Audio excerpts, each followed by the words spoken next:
The Arizona Territory did not welcome men, it merely tolerated them, and even that toleration was subject to sudden, violent revocation. The land here was a hammer of red rock and gray mesquite, beaten flat by a sun that shone with no particular malice, but with an indifference that was far more terrifying. To the south, the Dragoon Mountains rose up like the jagged teeth of a buried skull, purple in the twilight and brown in the noon glare. They looked close enough to touch, but a man could ride toward them for 2 days and feel as though he had not moved a single yard. It was a country of illusions. Water that wasn't there, shade that offered no cool, safety that existed only until the wind shifted. Cal Hart sat on the top rail of his corral, rolling a cigarette with fingers that were stained with fence tar and dust. He was a man built of hard angles, somewhere in his 30s, though the sun had etched lines around his eyes that belonged to an older soul. He did not look like a man who owned this land. He looked like he was currently losing a wrestling match with it.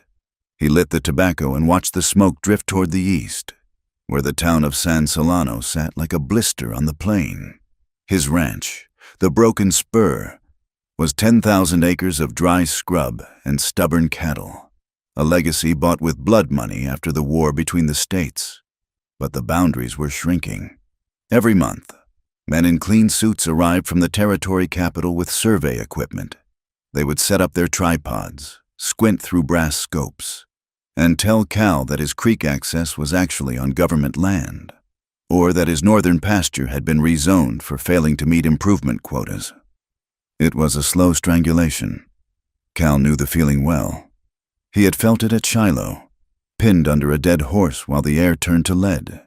He had felt it 5 years ago when his brother, Thomas, had ridden into a box canyon and never ridden out. The official report said Apache raiders. Cal had found the body himself. The arrows were Apache, true enough, but the bullet in Thomas's back was a .44 caliber slug from a factory-made cartridge, the kind the Army issued, or the kind a cattle baron's hired gun bought by the box. Cal flicked the cigarette ash into the dust. He was quiet, controlled. A man who had learned that noise usually attracted the wrong kind of attention, but the silence in his head was loud tonight. Down in the valley, a dust cloud was moving. A posse. They were riding hard toward the ridge, rifles scabbarded but ready. Earlier that morning, Cal had stood in the back of the church in San Solano. The air inside had been stifling, smelling of stale hymnals and unwashed wool. The Reverend Thomas Albright, a man with a face like a dried apple and eyes burning with Old Testament fury, had pounded the pulpit until dust motes danced in the shafts of light. "The Philistines are upon us." The Reverend had shouted, his voice cracking. "They steal our herds. They murder our children in their cradles. The savage does not understand mercy, and so he shall receive none. The Lord gave this land to the righteous, not to the heathens who worship stone and shadow." The congregation had murmured in agreement. Cal had seen the faces of his neighbors, men he had branded cattle with, men who had shared coffee at his fire. Their faces were twisted into masks of frightened hate. Fear was a powerful thing. It could make a good man kill a stranger just to make his own hands stop shaking. But Cal knew the math didn't add up. The Apache bands in this sector, primarily the Chiricahua remnants led by a war chief named Gojo, were starving. They had been pushed onto a reservation strip that was mostly rock, dependent on government rations that arrived light or not at all. Starving men stole cattle to eat. They butchered them on the spot. They did not drive 300 head of prime beef into a box canyon and vanish without a trace. That took infrastructure. That took wagons. That took white men. Cal slid off the fence rail. His boots crunched on the gravel. He walked to the barn, his shadow stretching long and thin ahead of him. Inside, the air was cooler, smelling of hay and horse sweat. He moved to the back stall where a roan gelding stood dozing. Hidden beneath a loose floorboard under a stack of grain sacks was a ledger. Cal had taken it 3 days ago from the saddlebag of a drunken clerk outside the Indian Agency office. The clerk, a terrified little man named Higgins, had been weeping into his whiskey, talking about how he didn't want to go to hell for what they were doing. Cal pulled the ledger out. He didn't need to read it again. The numbers were burned into his mind. Government appropriations for 3,000 head of cattle to feed the reservation. Delivered, 600. Appropriations for 500 blankets. Delivered, 50. The rest? Sold. Diverted. The names attached to the accounts were coded, but Cal knew the handwriting. He had seen it on land deeds and eviction notices. Agent Silas Reed, and backing him, silent and massive as a thunderhead, was Cyrus Vance, the cattle baron who owned everything east of the river and wanted everything west of it. They were starving the Apaches to provoke a war. A war meant federal troops. Troops needed beef. Troops needed horses. Troops cleared the land of hostiles so men like Vance could sweep in and claim the water rights. It was a business. The war was just an expense report, and Gozo, the Apache leader, was falling for it. Or perhaps he had no choice. When your children are eating boiled leather to survive, pride is a luxury you cannot afford, and violence becomes the only language left. Cal shoved the ledger back into his coat pocket. He patted the roan's neck. "We are going for a ride," he told the horse softly. "And you are not going to like where we are going. 20 miles west." The landscape shifted from open scrub to broken canyons of red sandstone. Here, the shadows held teeth. This was the edge of the reservation, a place where the wind sounded like a woman weeping. In the center of a dry wash, a camp of 30 wickiups sat huddled against the canyon wall. The structures were brush and canvas, fragile shelters against a hard world. Smoke from small fires drifted straight up into the darkening sky. There was no sound of children playing. There was only the low murmur of voices and the occasional cough of a horse that was showing too much rib. Nayeli sat near the entrance of her wickiup, her hands busy mending a tear in a deer-hide legging. She was young, perhaps 24, with hair the color of a raven's wing and eyes that were dark and unreadable. She was beautiful in the way a cliff face is beautiful, striking, severe, and enduring. She paused, her needle hovering, and looked toward the center of the camp. A small group had gathered around a pile of stones, a cairn, another one. This time it was the infant son of her cousin. The sickness had taken him in the night, a fever that burned hot and fast, fed by a body too weak from hunger to fight back. The rations had not come for 2 weeks. The agent, Reed, had told them the wagons were delayed by mud in the east, but the sky had been blue for a month. Nayeli felt a cold stone of anger in her stomach. It was a familiar weight. She carried it everywhere, along with the exhaustion that made her bones ache. She was the wife of Gozo. It was a position of honor. They said Gozo was a great warrior, a man who had killed blue-coat soldiers and Mexican raiders alike. He was nearly 50, his face a map of scars, his body thick and hard like an old oak tree. He had taken Nayeli as a wife 2 years ago to seal an alliance between their bands after her father was killed. It was not a marriage of softness. Gozo came out of the council lodge. He walked with a heavy, deliberate gait. He stopped by the fire where Nayeli sat. He did not look at her work. He looked at the horizon. His eyes narrowed against the dying light. The white men gather. Gozo said, his voice was like grinding stones. Their scouts were seen near the painted rock. Nayeli kept her eyes on her sewing. "What will we do? We will fight," Gozo said. "Better to die with a rifle in hand than to rot here waiting for their charity." He looked down at her then. His gaze was possessive, heavy. He did not see her.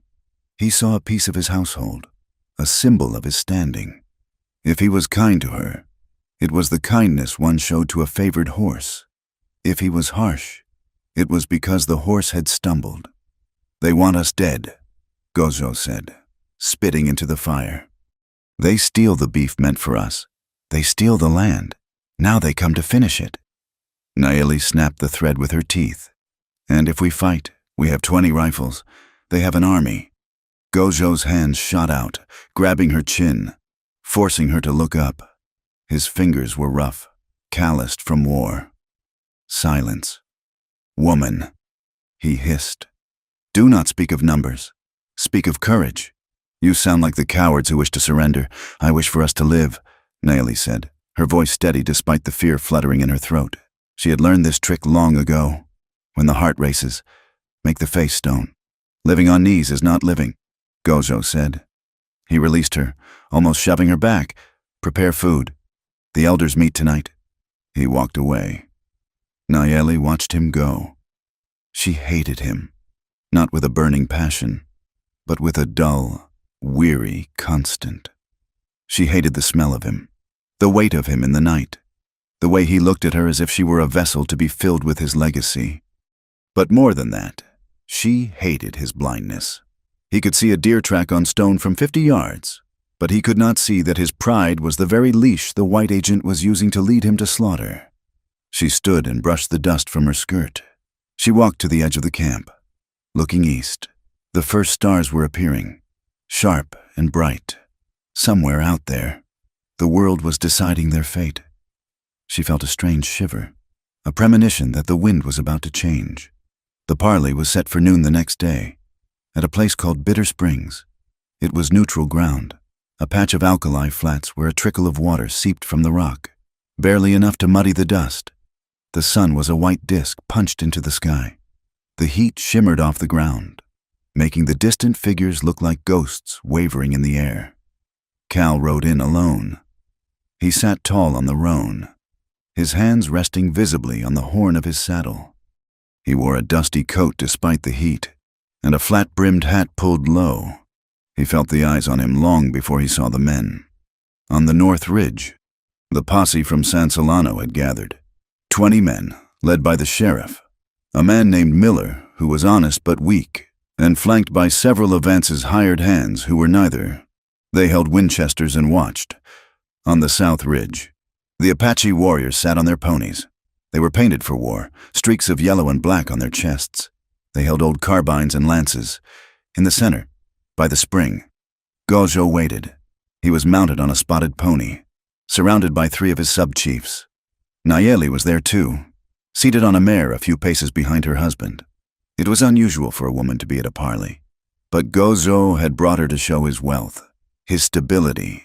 See, he seemed to say, I am a man with family. I am not a wild animal. Cal rode to the center. The silence was absolute. The only sound was the buzzing of flies and the scrape of a horseshoe on stone. He stopped his horse 10 yards from Gojo. The Apache leader stared at him. Gojo's face was unreadable, a mask of dark copper. You are the rancher Hart, Gojo said. His English was thick, guttural. You come to speak for the liars? I speak for myself, Cal said. His voice was calm, carrying easily in the still air. I speak for the land? The land is dying, Gojo said, because you cover it with fences. Cal looked up at the ridges. He saw the glint of sun on rifle barrels. He saw Agent Reed sitting on a buckboard wagon with the sheriff, mopping his sweating neck with a handkerchief. Reed was smiling, just slightly. He expected Cal to deliver an ultimatum. He expected Cal to say, return the cattle or we attack. That was the script. Cal looked back at Gojo. He looked at the starving men behind the chief. He looked, for a brief second, at the woman, Nayeli. She sat straight, her face impassive, but her eyes were alert. She was watching him with a fierce intelligence. Cal knew that what he was about to say would destroy his reputation. It would make him a pariah. It might get him killed before the sun went down. But it was the only way to stop the clock. He needed time. He needed a witness who could slip into the agency and verify the location of the stolen herd. Someone the Apaches trusted, but who could move in the white world for a day. He needed Nayeli. But he couldn't just ask for her. He had to buy the moment. He had to become the villain to save the hero. I know your people are hungry. Gojo, Cal said. Gojo stiffened. We do not need your pity. I am not offering pity, Cal said. I am offering a trade. The settlers on the ridge leaned in. Agent Reed stopped wiping his neck.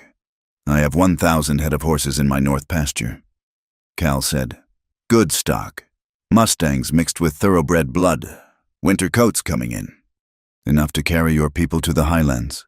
Enough to trade for blankets and rifles. Enough to make you rich men. Gojo frowned. He had not expected this. 1,000 horses was a fortune. A king's ransom. And what do you want for these horses? Gojo asked. You want our land? You want us to leave? No, Cal said.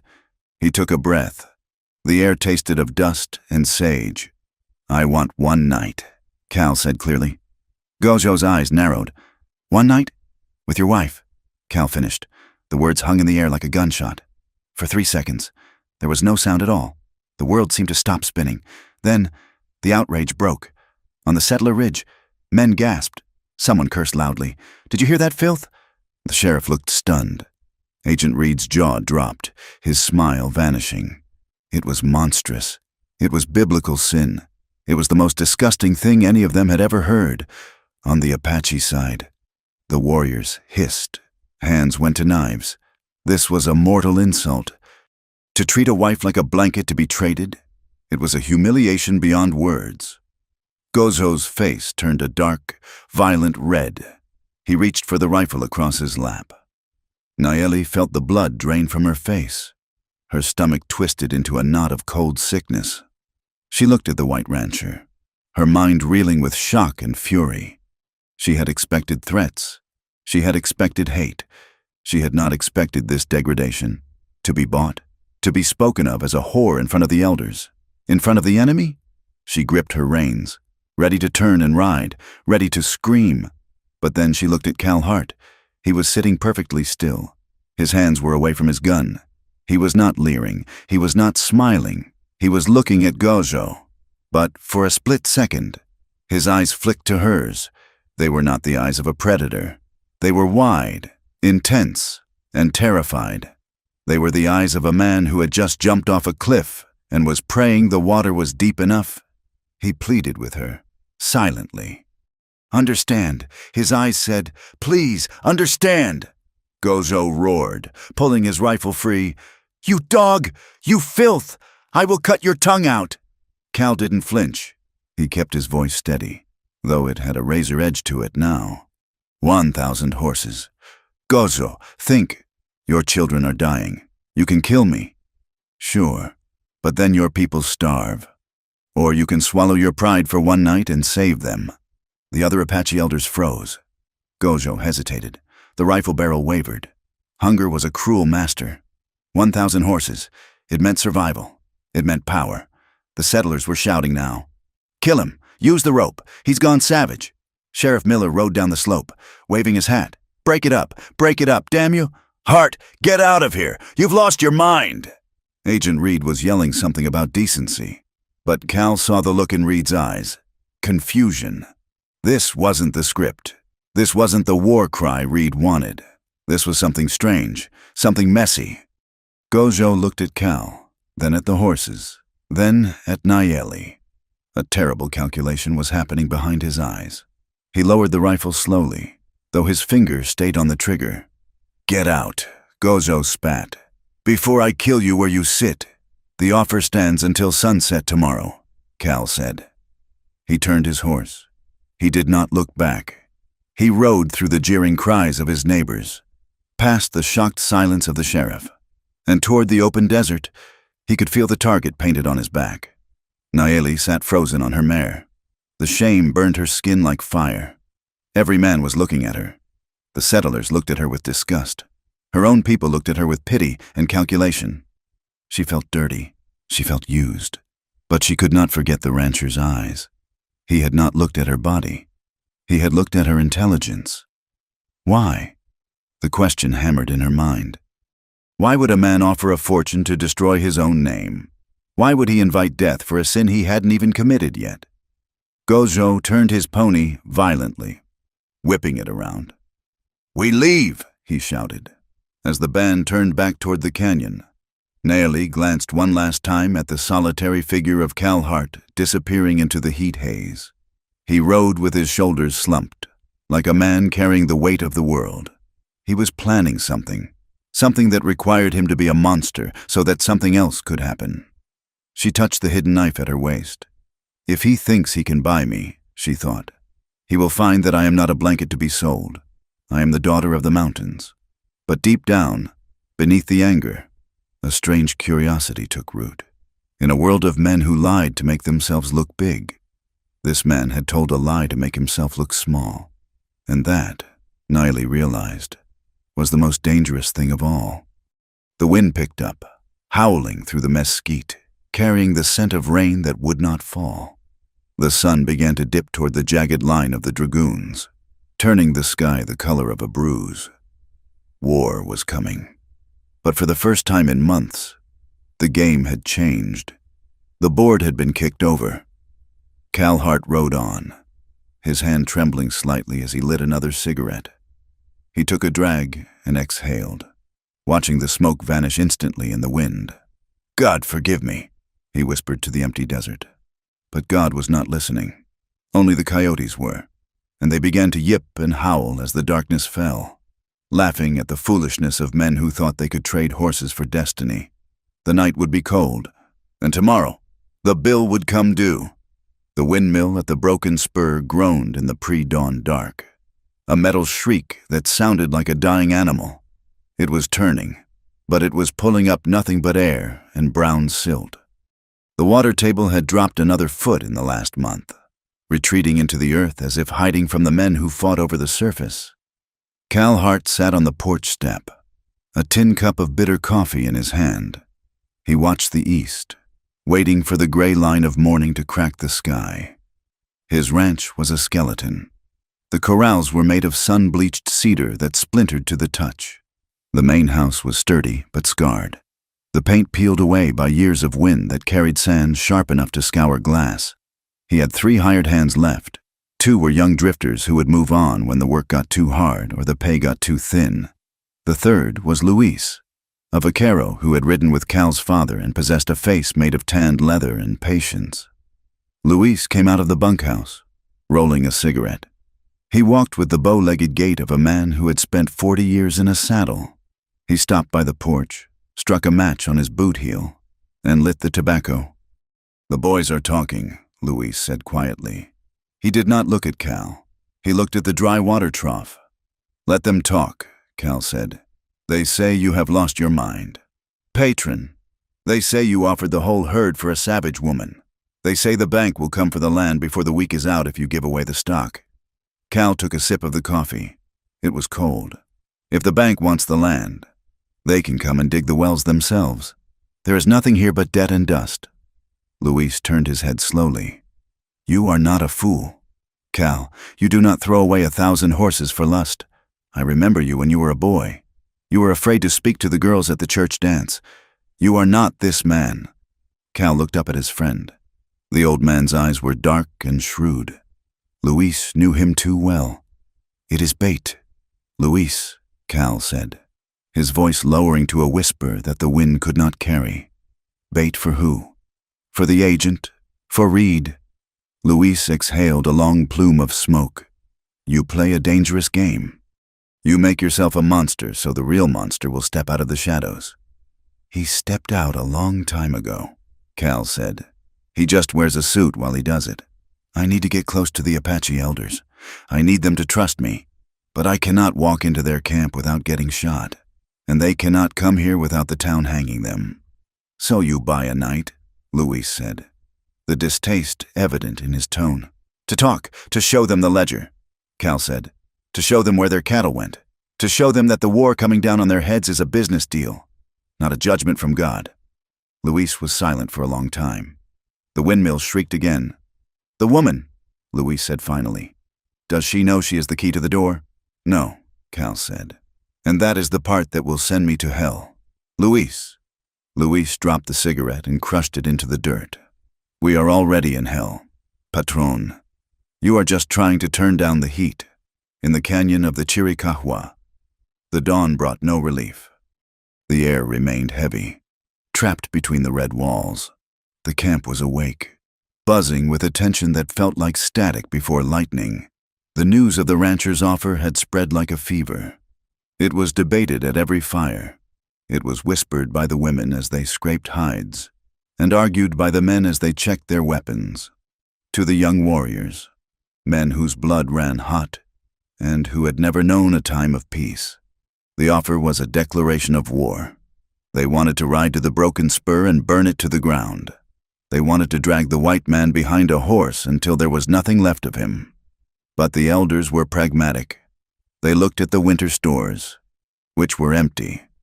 They looked at the horses grazing on the sparse grass, rib-thin ponies that would not last the first snow. 1,000 horses. It was a number that defied comprehension. With 1,000 horses, they could trade, they could travel, they could survive. Gojo sat in his lodge, cross-legged on a pile of furs. He was cleaning his rifle, the oil rag moving in slow, rhythmic circles. Nayeli sat across from him, grinding corn in a stone metate. The rasping sound of stone on stone was the only noise in the lodge. "He shames us," Gojo said, his voice low, but he offers power. Nayeli did not look up. She focused on the rhythm. "Push, pull, grind the kernel, break the husk. You are considering it," she said. Gojo stopped cleaning. He looked at her. His eyes were hard, devoid of affection. He saw her not as a person, but as an extension of his own will. "If I refuse, the people starve," Gojo said. "If I agree, I look like a man who sells his wife. So you are worried about how you look," Nayeli said, stopping the stone. "Not about what it is."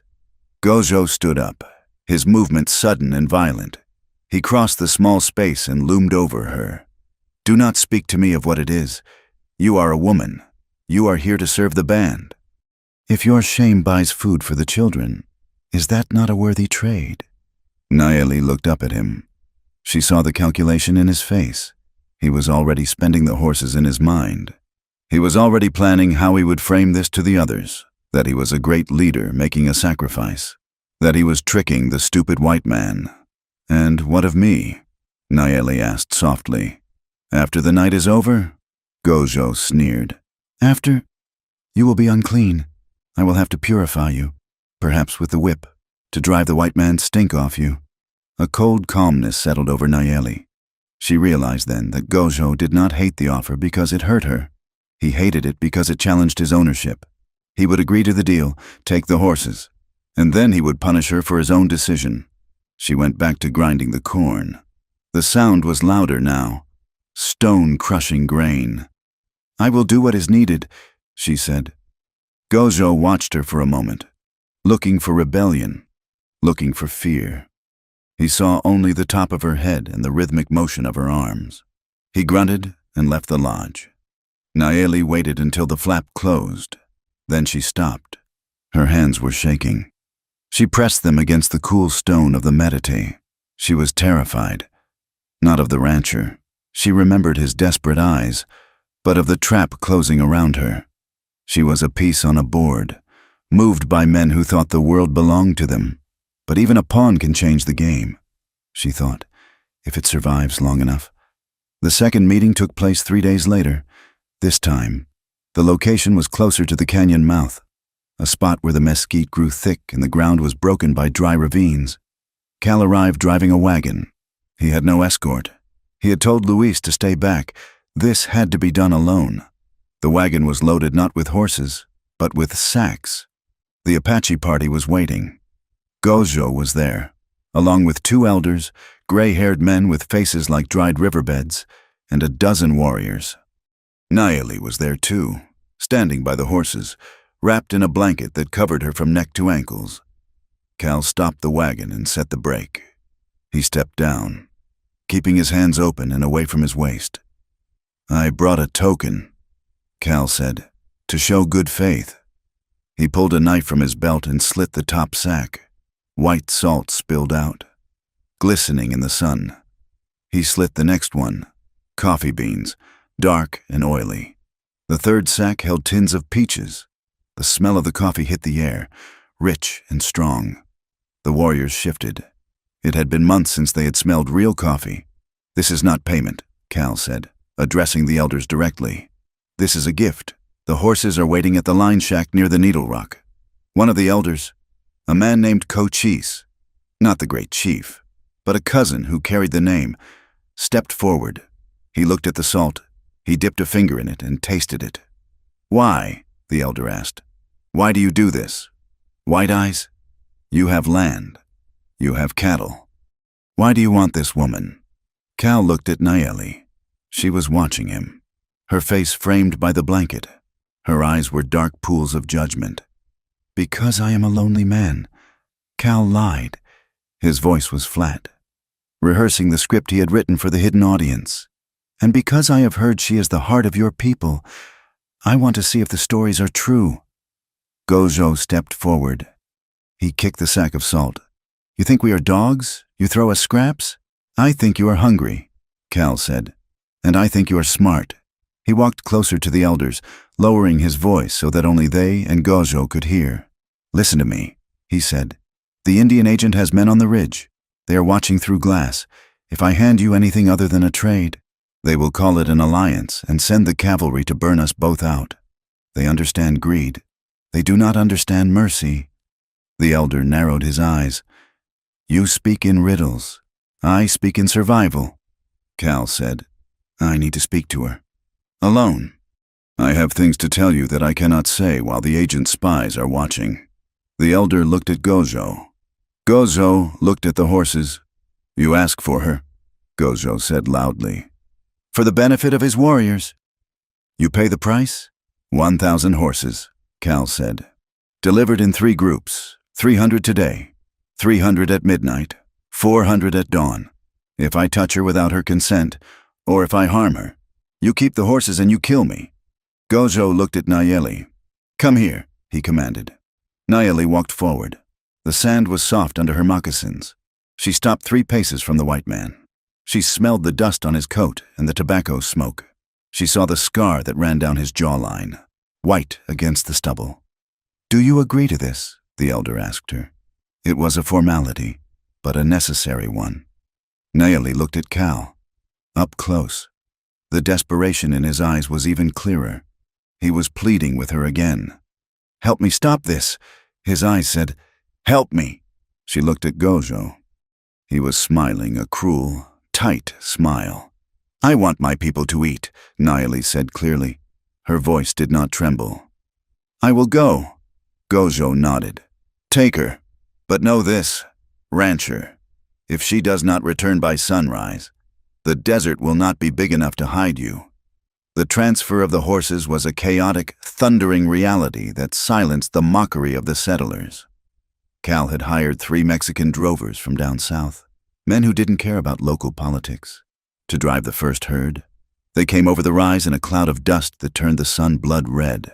300 horses, wild-eyed Mustangs, sturdy quarter horses, unbroken colts. The ground shook. The noise was a physical weight. The drumming of 1,200 hooves, the whinnying, the cracks of the whips. The settlers who had gathered on the distant bluffs to watch the show fell silent. They had come to see a scandal. Instead, they were seeing a fortune poured into the sand. That man is crazy, someone whispered. That's $5,000 in horse flesh? For a squaw? Another man spat.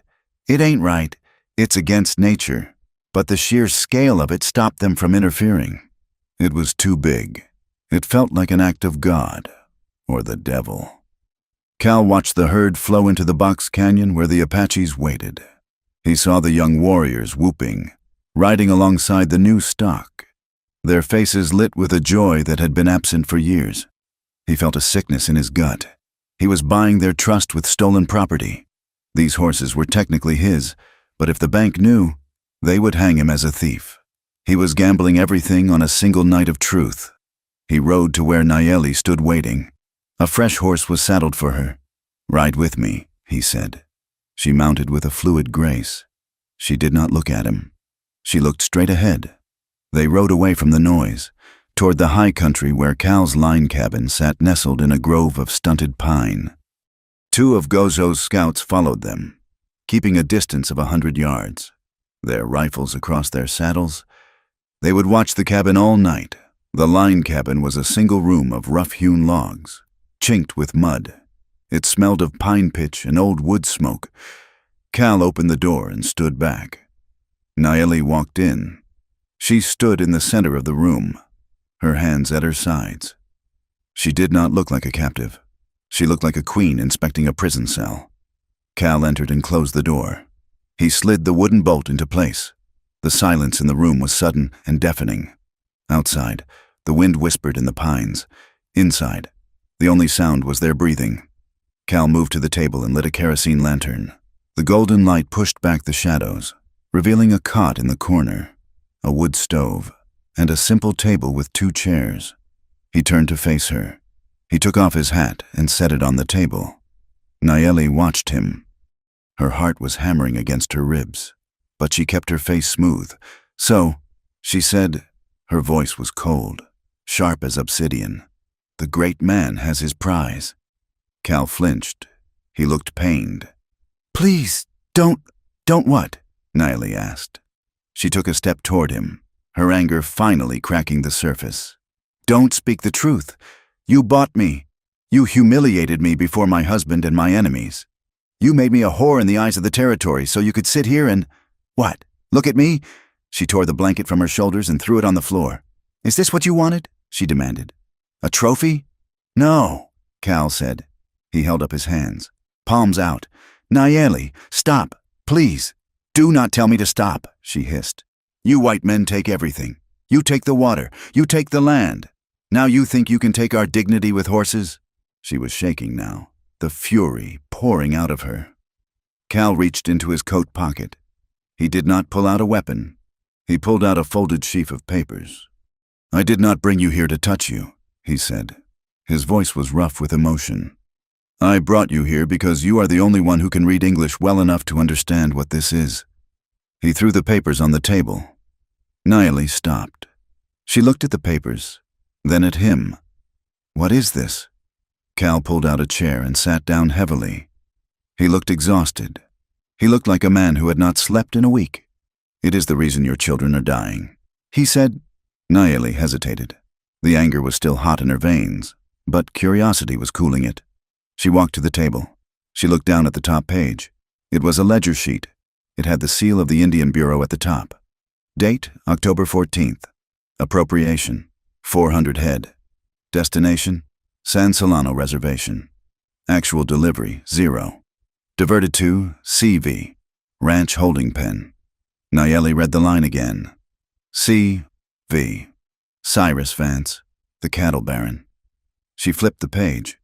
There were lists of blankets, flour, rifles, all marked as delivered by the agent, all diverted to private sellers or Vance's warehouses.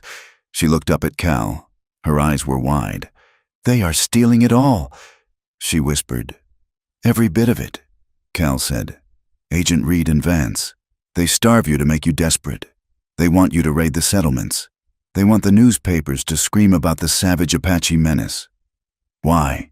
Because if there is a war," Cal said, leaning forward, "the army comes.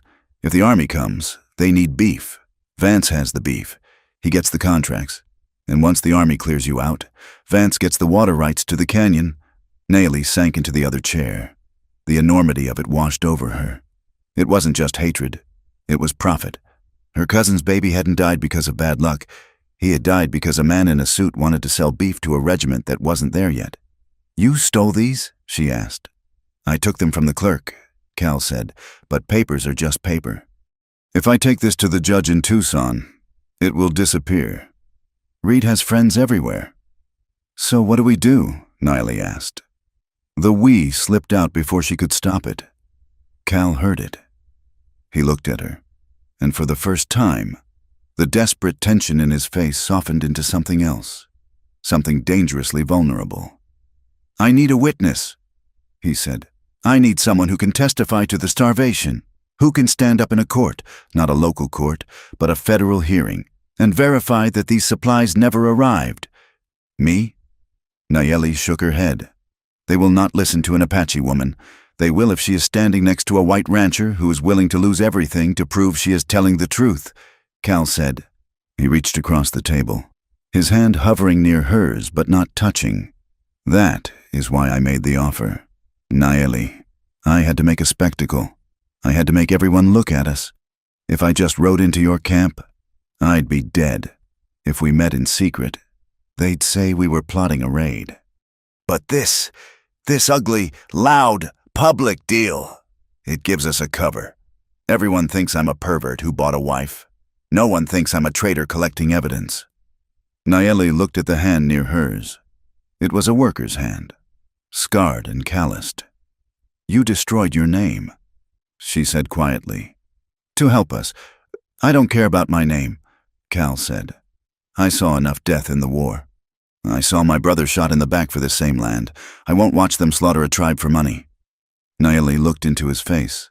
The lantern light cast deep shadows in the hollows of his cheeks.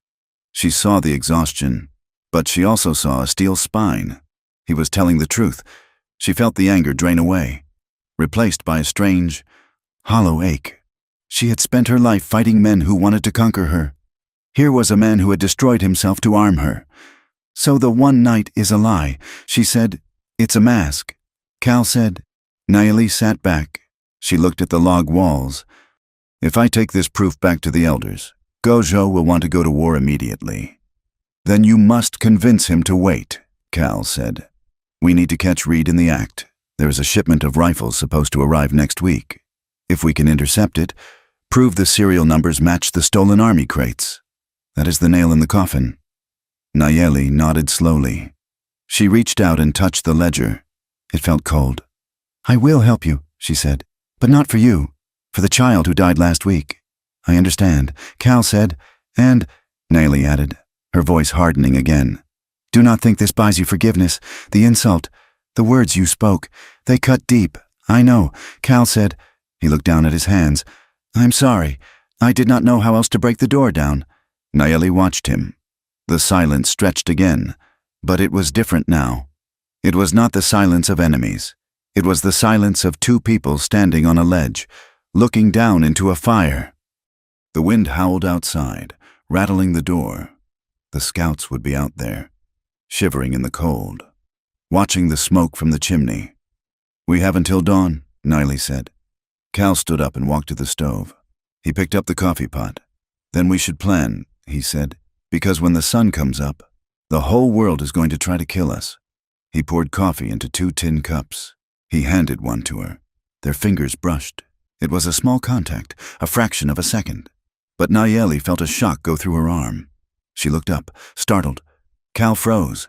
He looked at her, and the professional distance he had been maintaining crumbled. He saw her. Not the Apache wife, not the victim, not the witness. He saw Nayeli. He saw the strength in her jaw, the intelligence in her dark eyes, the way her hair fell across her shoulder, and he realized, with a jolt of pure terror, that the lie was not entirely a lie. He wanted her. He wanted her with a sudden, fierce ache that had nothing to do with politics and everything to do with the loneliness that had been eating him alive for 5 years. He pulled his hand back as if burned. I will sleep on the floor, he said abruptly, turning away. You take the cot. Nayeli watched him retreat to the far side of the room. She held the warm cup in her hands. She felt the same strange current echoing in her own skin. She took a sip of the coffee. It was bitter and strong. She looked at the man spreading a blanket on the rough planks. He was an enemy. He was a fool. He was the only hope her people had. And for the first time in her life, she wondered what it would be like to be wanted by a man who asked for nothing but the truth. Tell me about the rifles, she said. Cal stopped adjusting the blanket. He looked back at her from the shadows. We have to ride into Hell's Canyon to get them, he said. Nayeli nodded. Then we ride. Outside, the moon rose over the dragoons, washing the brutal landscape in silver light. The horses in the corral nickered softly. The world was waiting for the sun to rise, unaware that the fire had already been lit in a small cabin at the edge of the world. The wind arrived in November, and it did not leave. It was a living thing. A rasping, invisible animal that chewed on the eaves of the houses and scoured the flesh from the land. It carried the alkali dust from the flats, grinding it into the creases of men's faces and the coats of the horses until everything, man, beast, and wood, was the same shade of gray ghost color. It was a killing season. The water holes in the Dragoon foothills were shrinking into muddy scabs. The cattle were listless, standing with their tails to the wind, heads low, waiting for a mercy that the sky refused to give. Cal Hart rode with his scarf pulled up over his nose, his hat jammed low. The grit was everywhere. It was in his teeth, a constant grinding sensation. It was in the cracks of his lips, which split and bled when he smiled. though he had little reason to smile these days. He met Nayeli in the shadow of a basalt overhang 5 miles from the reservation line. It was a foolish place to meet, exposed to anyone watching from the high ridges. But the wind offered a strange sort of cover. No one with any sense was out in this weather. She was waiting for him, standing beside her mare. She looked thinner.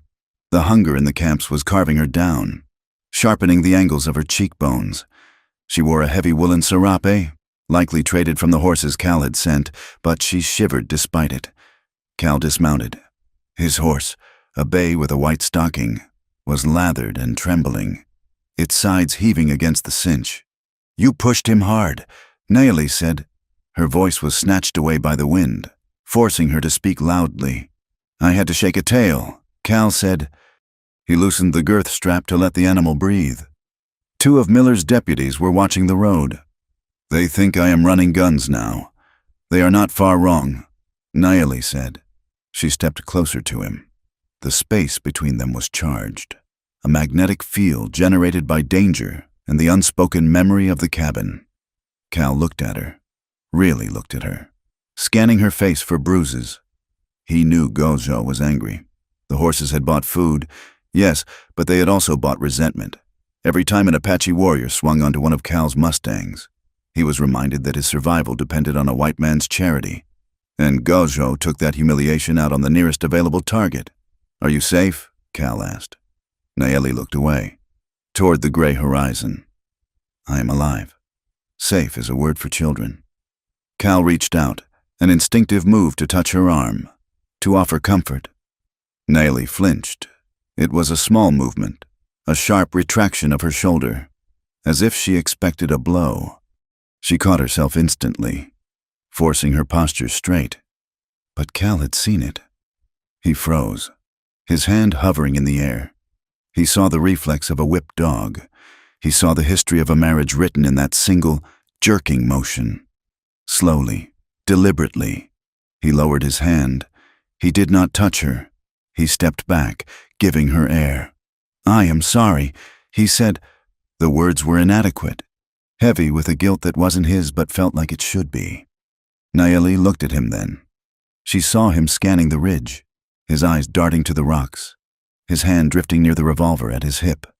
He stood like a man who expected a bullet to come out of the empty air. "You carry ghosts too," she said. "You watch the skyline like you are still in the war. The war never ended." Cal said, "It just changed locations." He reached into his saddlebag and pulled out a small sack. Jerky, dried beef. He handed it to her. "Eat," he said. "I will take it to the children," she said, tucking it into her serape. "Eat half," Cal commanded. His voice was rougher than he intended. "If you fall out of the saddle, you are no use to the plan." Nayeli looked at him, and for a second, a spark of amusement lit her dark eyes. It was a fleeting thing, a ghost of a girl she might have been before the world hardened her. "You sound like a husband," she said. "God forbid," Cal said dryly. A sudden, sharp laugh escaped her. It was a shocking sound in the desolate canyon, bright and clear. Cal smiled, the skin of his lip cracking, but he didn't care. For a moment, just one heartbeat. They were not a rancher and a hostage, not enemies, not conspirators. They were just 2 people standing in the wind, finding a reason to endure. The moment broke when the wind howled, throwing a handful of gravel against the rock wall. "We have to move," Cal said, the lightness vanishing. "Reed is making his play, I know." Nayeli said, "The agent has been meeting with the young men. He tells them the great father in Washington has sent gold, but the ranchers have stolen it. He tells them that if they are men, they will take it back. He is baiting a trap," Cal said. "There is a supply wagon coming through the pass tomorrow night. Reed's ledger says it is carrying flour and blankets, but my source in town says it is empty.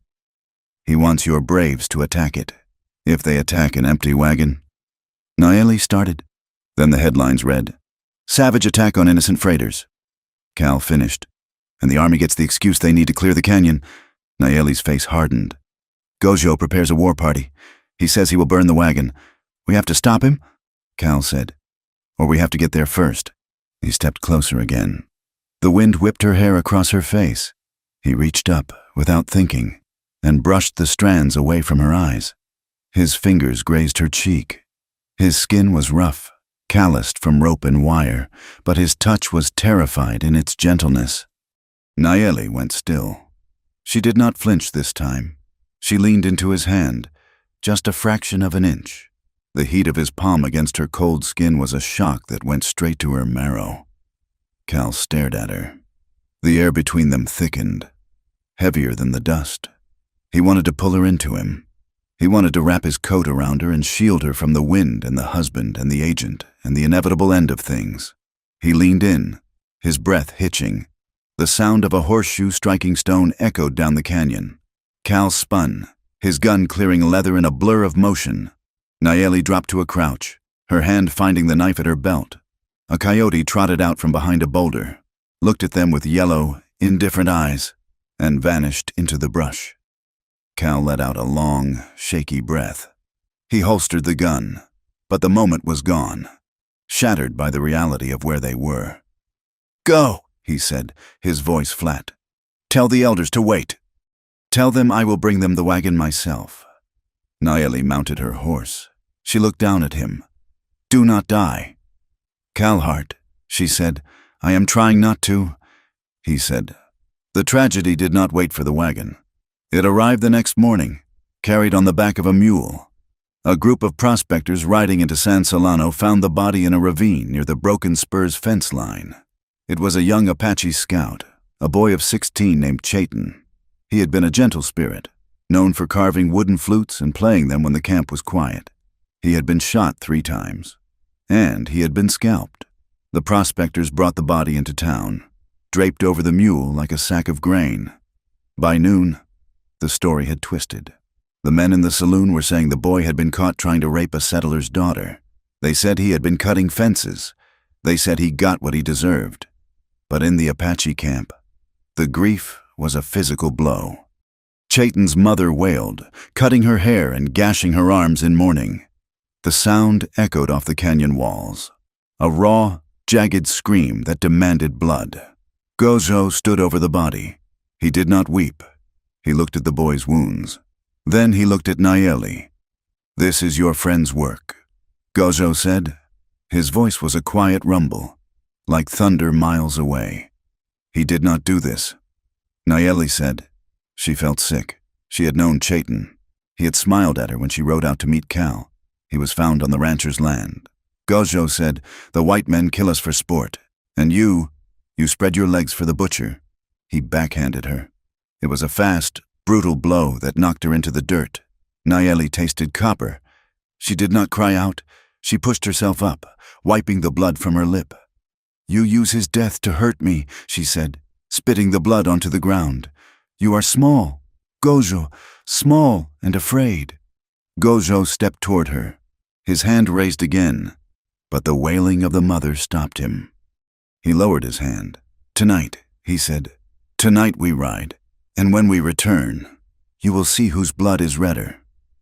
Cal heard the news from Luis when he rode back to the ranch. The old vaquero was waiting by the gate, a shotgun across his arm. "They are saying your boys killed an Indian kid," Luis said. "The town is ready to riot." "I have no boys left," Cal said, dismounting. "Just you and the drift hires. Did they do it?" Luis shook his head. "They were fixing the windmill all day. This is Reed's work. He kills a pawn to take the queen." Cal cursed, slamming his hat against his leg. He walked to the water trough and splashed his face. The water was warm and tasted of algae. "We have to go to town," Cal said. "Town?" Luis looked at him like he was mad. "Patron, if you go to San Solano today, they will string you up. They are calling you a traitor. They say you are arming the hostiles. If I hide here, I admit guilt," Cal said. "Saddle the fresh horses." They rode into San Solano an hour later. The main street was crowded. Men stood in knots on the boardwalks, their voices loud and angry. When they saw Cal, the noise died down, replaced by a sullen, dangerous silence. Cal rode straight down the middle of the street. He kept his eyes forward, his back straight. He could feel the hate radiating from the buildings. It was a tangible pressure, like walking underwater. A tomato flew from an alleyway, splattering against his horse's flank. Cal did not turn. He reached the sheriff's office and dismounted. Sheriff Miller was standing on the porch, looking unhappy.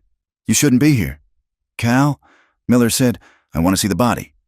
Cal said, "It's gone. The kin came and took it." Cal looked at the sheriff. "Who shot him? Miller?" Miller shifted his weight. "Folks say it was your hands. Folks say the earth is flat." Cal said, "My hands were fixing a pump. This was murder. Miller, to start a war. And you know it." "I know the town is scared," Miller shouted, his composure cracking. "They see you giving horses to the enemy. They see you meeting that squaw in the hills. They think you've turned against your own kind." "My kind don't shoot 16-year-old boys," Cal said quietly. A commotion erupted at the end of the street. A shout, then the sound of breaking glass. Cal turned. A small wagon had been cornered near the livery stable. It was an Apache family, an old man, a woman, and 2 small children. They had likely been trading baskets before the mood turned. Now, a mob of 20 men had them surrounded. "Get the rope," someone yelled. "String 'em up! Retribution!" Cal didn't think. He didn't weigh the odds. He vaulted onto his horse and spurted hard. The roan leapt forward, scattering the men on the edge of the crowd. Cal drove the horse straight into the center of the mob, placing himself between the terrified family and the settlers. "Back off!" Cal roared. He pulled his revolver, pointing it at the sky. The mob surged back, startled. Then they recognized him. "It's the Indian lover," a man in a blacksmith's apron shouted. Cal's horse danced nervously. "Go!" Cal yelled to the Apache man. "Get out of here!" The family whipped their mule, the wagon clattering away toward the open desert. The mob turned its attention to Cal. "You choose them over us?" a man screamed. A rock struck Cal in the shoulder. Then another hit his horse. The roan reared, terrified. Cal lost his seat, crashing into the dust. Before he could rise, they were on him. It was a blur of boots and fists. Cal curled into a ball, protecting his head. He felt a rib crack. He tasted dust and blood. The anger of the town was pouring into him. Every kick a punishment for his perceived betrayal. Enough! The boom of a shotgun silenced the street.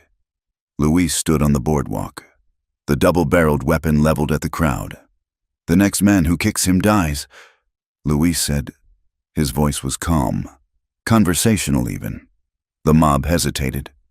The bloodlust cooled as the reality of the shotgun sank in.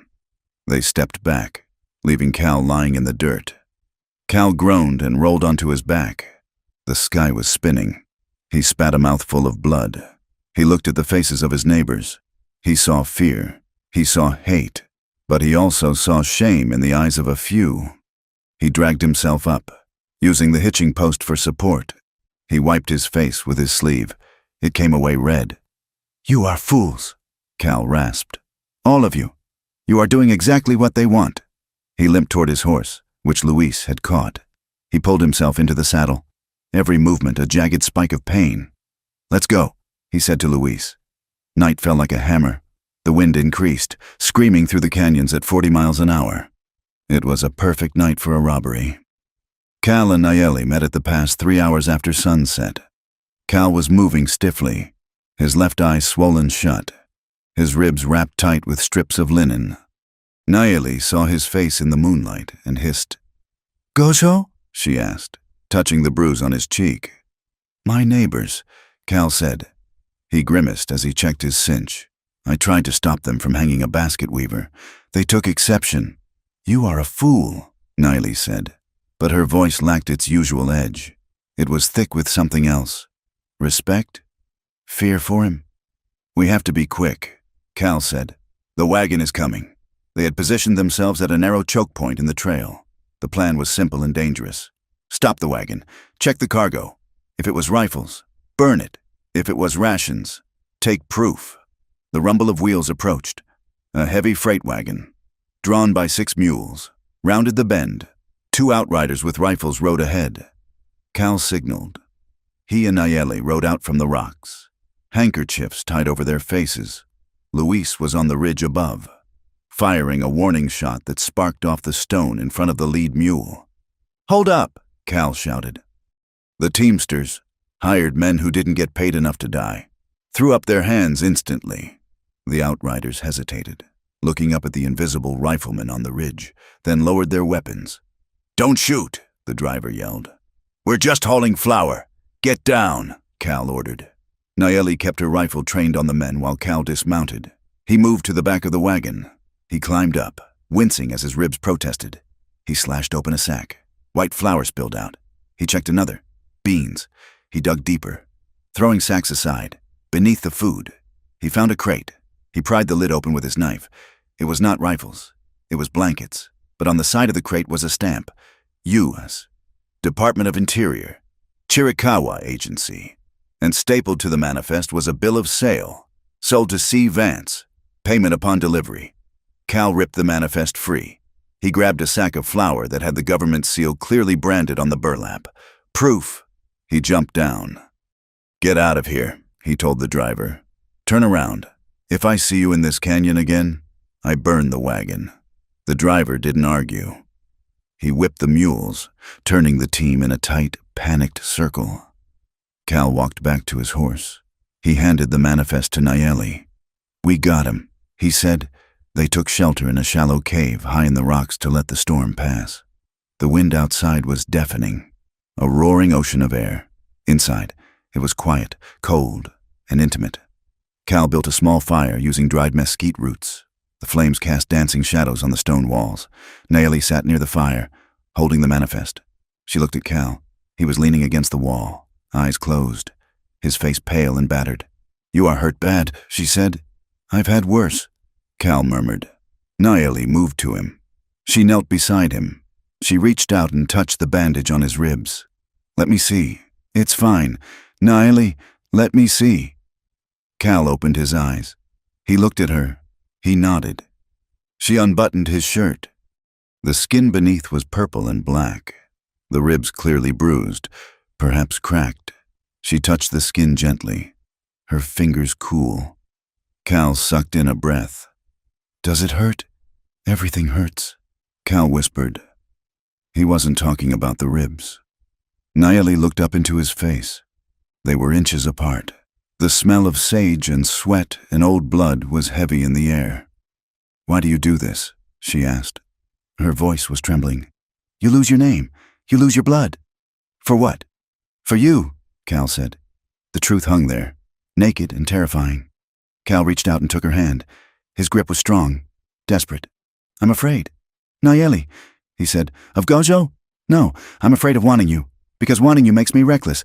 It makes me think I can fight the whole world, and I know I can't." Nayeli looked at their joined hands. Her own heart was beating so hard she thought it would bruise her chest. "I am terrified too," she whispered. "I am terrified that this hope is just another trap. That you will die, and I will be left alone in the dark." "We are already in the dark," Cal said. He leaned forward. He did not kiss her. He pressed his forehead against hers. It was a gesture of exhaustion and profound intimacy. He closed his eyes, breathing in the scent of her hair, the smoke, the wind. Nayeli froze for a second. Then she melted. She brought her hands up and cupped his battered face. She held him like he was something precious and fragile. They stayed like that for a long time, the fire crackling, the wind screaming outside. It was not a sexual union. It was something deeper. It was two drowning people finding a piece of driftwood large enough for both of them. "You are not alone," Nayeli whispered against his skin. "Not anymore." Cal pulled back just enough to look at her. His eyes were wet. "Then we finish this," he said. "We drag the truth out into the daylight, even if the daylight kills us." "Yes," Nayeli said, "even if it kills us." High on the opposite ridge, hidden in the darkness where the firelight could not reach, Gojo lowered his field glasses. He had watched the wagon stop. He had watched the two riders. He had watched them ride together into the rocks. He did not need to see inside the cave. He knew. The wind whipped his hair, but he did not feel the cold. He felt only a burning, cold hatred that was clearer and sharper than anything he had ever known. The rancher thinks he has bought a wife. Gojo said to the darkness. He jacked around into the chamber of his rifle. The metallic clack-clack was swallowed by the wind. Tomorrow, Gojo said, he will find that he's only bought a grave. December brought the iron-gray skies that signaled the coming of snow in the high country. The air in San Solano grew heavy, not with moisture, but with the suffocating pressure of a storm that had nothing to do with the weather. Rumors flew faster than telegraph sparks. Men whispered in the saloons that the 6th Cavalry was marching south from Fort Apache, their guidons snapping in the wind, coming to wipe the Chiricahua from the face of the earth. At the general store, the barrel of flour sat untouched, but the crate of Winchester ammunition was empty by noon. Farmers who had once traded squash with the Apache women now barred their doors and slept with shotguns across their laps. Cal Hart walked out of the county courthouse, his boots echoing on the boardwalk. He felt a profound, hollow exhaustion in his chest, a weight heavier than the cracked ribs that still throbbed with every breath. He had spent 2 hours in the office of Judge Thaddeus Thornton. He had laid the manifest on the mahogany desk. He had shown the judge the government seal, the forged signatures, the clear trail of theft that led from the Indian agency straight to the pockets of Cyrus Vance. The judge, a man with a face like a bulldog and eyes that saw only political expediency, had barely glanced at them. These are serious accusations. Hart, the judge had said, packing his pipe with slow, deliberate fingers. But this is federal property. Jurisdiction falls to the territorial governor or the bureau in Washington. My court handles cattle theft and drunkards, not treason. It is theft, Cal had argued, his voice tight. They are stealing rations. They are starving a people to force a war. And you are a rancher. Not a lawyer, the judge had countered. These papers could be forgeries. You admit you stole them from a freight wagon? That makes you a highwayman. Mr. Hart, I suggest you go back to your ranch and let the law handle the law. Cal stopped on the street corner. The wind bit through his coat. He looked at the sheriff's office across the square. Sheriff Miller was standing in the window. Watching him, Miller looked away, ashamed. The law was not broken. It was bought. Cal realized then that there was no gavel coming to save them. There was no cavalry riding to the rescue. The cavalry was the hammer being swung by the very men committing the crime. He mounted his horse, the movement sending a spike of pain through his side. He turned the animal not toward home, but toward the jagged line of the dragoons. In the canyon, the mood was one of grim finality. The Apache families were dismantling their summer wickiups. Women were packing dried meat into parfleches. They were preparing to move deeper into the mountains, into the stronghold, a place of rock and ice where an army could not follow, but where hunger would be a constant companion. Nayeli stood by the fire, wrapping a blanket around a bundle of herbs. She felt eyes on her back. Gojo stood at the entrance of the lodge. He was not shouting. He was not striking her. He was standing with a stillness that was far more terrifying. He walked to the fire and kicked a log back into the flames. Sparks flew upward, dying in the cold air. "You smell of him," Gojo said. Nayeli did not look up. "I smell of horse and smoke. You smell of the white man's lies." Gojo said. His voice was low, a rumble in the throat. "The people talk. They say you meet him in the rocks. They say you plot with him." "I plot for food," Nayeli said, keeping her voice steady. "I plot for the truth." Gojo crouched down. He grabbed her wrist. He did not squeeze hard enough to break bone, but hard enough to remind her that he could. "You are my wife," he said. "You are not a warrior. You are not a chief. You belong to this fire, to this bed." "I belong to myself," Nayeli whispered. Gojo smiled. It was a cold, joyless expression. "If you run to him," Gojo said, "I will not chase you. I will tell the people that you sold our location to the soldiers. I will tell them that every child who dies this winter died because Nayeli opened the gate. You will be a ghost to us, a traitor.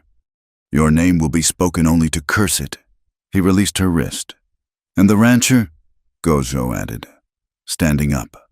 "When the soldiers come, he will be safe in his house. He will drink his coffee and forget you." Because that is what white men do. They use and they discard. He turned and walked away into the gathering dark. Nayeli sat frozen. The threat went deeper than violence. To be an outcast. To be the reason for her people's destruction. It was a weight she did not know if she could bear. But she looked at the fire. She remembered Cal's face in the cave. She remembered the way he had touched her ribs. Not to possess, but to heal. He is wrong, she thought. But the doubt was a splinter in her heart. Later that night, a shadow moved at the edge of the camp. Nayeli slipped away, moving silent as smoke through the brush. She met Cal in a dry wash a mile from the sentries. He looked worse than before. The bruising on his face had turned a sickly yellow-green. He looked like a man holding onto sanity by his fingernails. The judge did nothing, Cal said immediately. He didn't even offer a greeting. They are protected. Nayeli, the corruption goes to the capital. Nayeli nodded. She had expected this. And Gozo prepares to move the band. We go to the high rocks in 2 days. If you go there, you starve, Cal said. Or the army starves you out in the spring. He stepped closer. He took off his hat, running a hand through his dusty hair. I can get you out, he said. Nayeli looked at him. Out? I have money buried at the ranch, enough for passage to Mexico or California. I can take you. Tonight, we can ride south, cross the border before dawn. He was offering her a life without hunger, a life without Gojo. And my people? She asked. Cal looked at the ground. I cannot save everyone. Nayeli, I tried, I failed, but I can save you. Nayeli looked at the moon, hanging sharp and white over the desert. She thought of the insults. She thought of the hunger. She thought of Gozo's threat. If I leave, she said, I prove Gozo right. I become the traitor he says I am. She looked back at Cal. I cannot run. Cal, not while the lie still stands. Cal looked up. His eyes were full of pain, but also a dawning realization. He nodded slowly. I will not decide for you, he said. I will not be another man telling you where to stand. If you want to fight, we fight. But how? Nayeli asked. The judge is deaf. The sheriff is afraid. We make them hear, Cal said. We stop whispering. We scream. He outlined the plan. There was a town meeting scheduled for Sunday, a revival gathering with a traveling preacher, a man named Reverend Solaris, who was known for his fiery independence. Traders would be there, the freight drivers, neutral eyes. We bring the proof there, Cal said. We stand up in front of God and everyone. We read the ledger. We show the manifest. We force the town to look at the theft. It is dangerous, Nayeli said. It is suicide, Cal corrected. But it is the only card we have left to play. A rustle in the brush made them both turn. Cal's hand went to his gun. Do not shoot, a voice rasped. An old woman stepped out of the mesquite. It was Guyen, the grandmother of the boy who had been murdered. She was small, withered like a dried apple, but her eyes were bright and hard. Behind her stood Taza, a sub-chief who had often argued for caution against Gojo's rage. We followed you, Taza said. Cal did not lower his hand, but he did not draw. You heard? Cal asked. We heard. Guyen said. She walked up to Nayeli and took her hand. Gojo says you are a traitor. He says you sell us for horses. She looked at Cal, studying his battered face. But a traitor does not weep for the dead, Guyen said. And a white man does not take a beating for a basket weaver unless his heart has changed. She turned to Taza. The white man speaks truth. Guyen said, the war is a trick. Taza nodded slowly. He looked at Cal with a measuring gaze.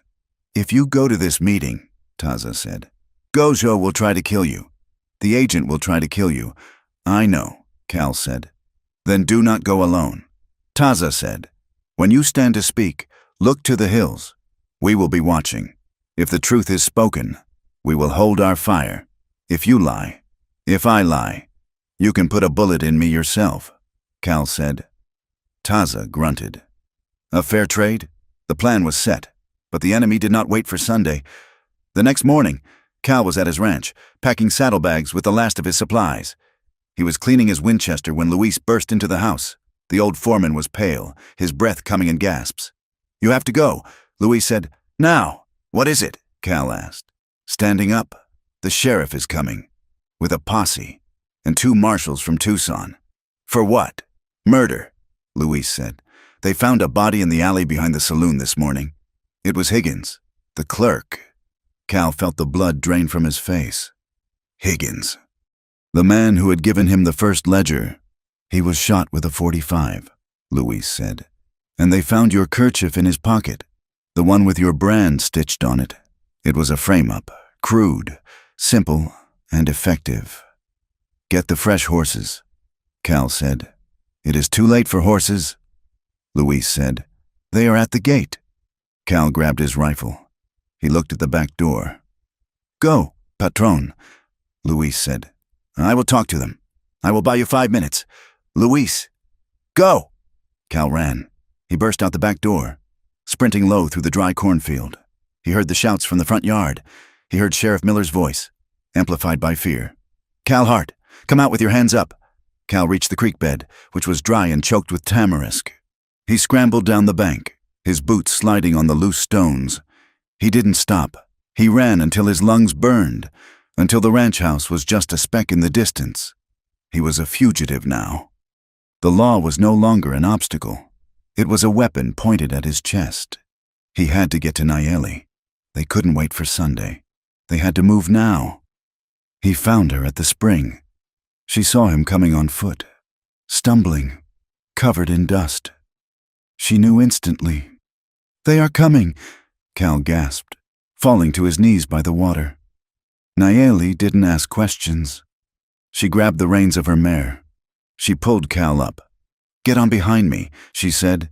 They rode double until they were deep in the Badlands, a landscape of twisted rock and cactus that looked like the surface of the moon. That night, the cold was a physical assault.